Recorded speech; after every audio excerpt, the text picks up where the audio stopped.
അസ്സലാമു അലൈക്കും വറഹ്മത്തുള്ളാഹി വബറകാതുഹു.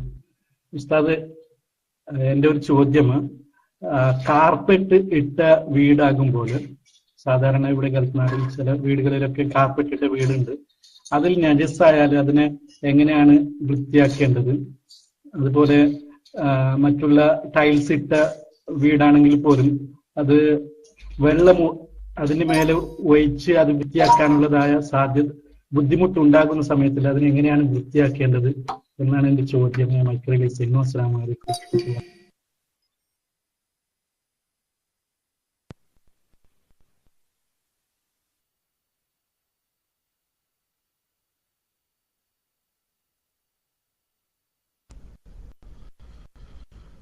കാർപ്പറ്റിൽ കുട്ടി മൂത്രമൊഴിച്ചു അല്ലെങ്കിൽ കാഷ്ടിച്ചു, രണ്ടും വരാമല്ലോ.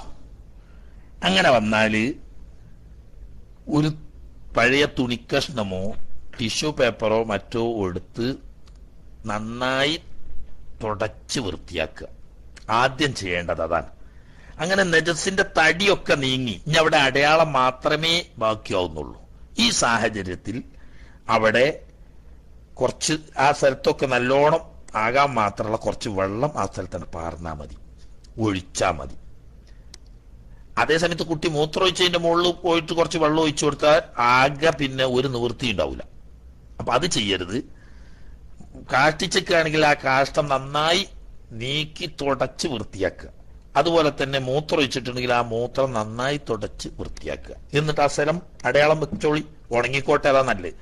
അല്ലെങ്കിൽ ഉണങ്ങിക്കൊള്ളുന്നില്ല, ഇനി തുടച്ചാൽ കിട്ടാത്ത നിലക്ക് വെറും അടയാളം മാത്രമായാൽ അവിടെ ആ സ്ഥലത്ത് മികക്കുന്ന നിലക്ക്, ആ സ്ഥലത്ത് എല്ലായിടത്തും നല്ലോണം എത്തുന്ന നിലക്ക് കുറച്ചധികം വെള്ളം ആ സ്ഥലത്ത് പാർന്നാൽ മതി.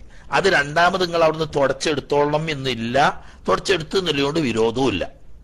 നല്ലത് സുന്നത്ത് കിട്ടാൻ അത് തുടച്ചു കളഞ്ഞ് ഒന്നുകൂടി ഒഴിച്ചു കുറച്ച്, എന്നിട്ട് അതും തുടച്ചു കളഞ്ഞ് പിന്നെ ഒന്നുകൂടി, എന്നാൽ 3 പ്രാവശ്യം കൈകൊടുവായി. ഈ തുടച്ചെടുക്കല് എന്ന് പറയുന്നത് നിർബന്ധമായ വകുപ്പ് പെട്ടതല്ല. നേരത്തെ പറഞ്ഞ നജസിന്റെ തടി നീങ്ങുന്നത് വരെ തുടച്ച് വൃത്തിയാക്കൽ നിർബന്ധമാണ്.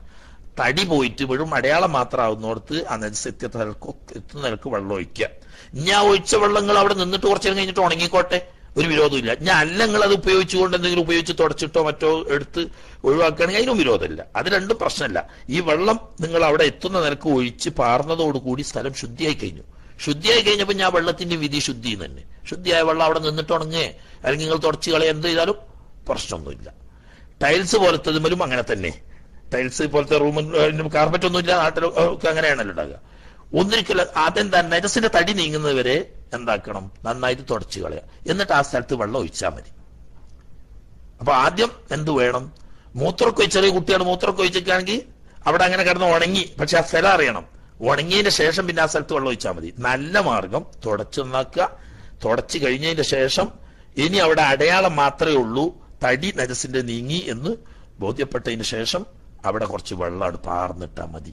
പിന്നെ അത് രണ്ടാമത് തുടച്ച് കളഞ്ഞാലും വേണ്ടില്ല, കളഞ്ഞിട്ടില്ലെങ്കിലും വേണ്ടില്ല. ഓക്കെ.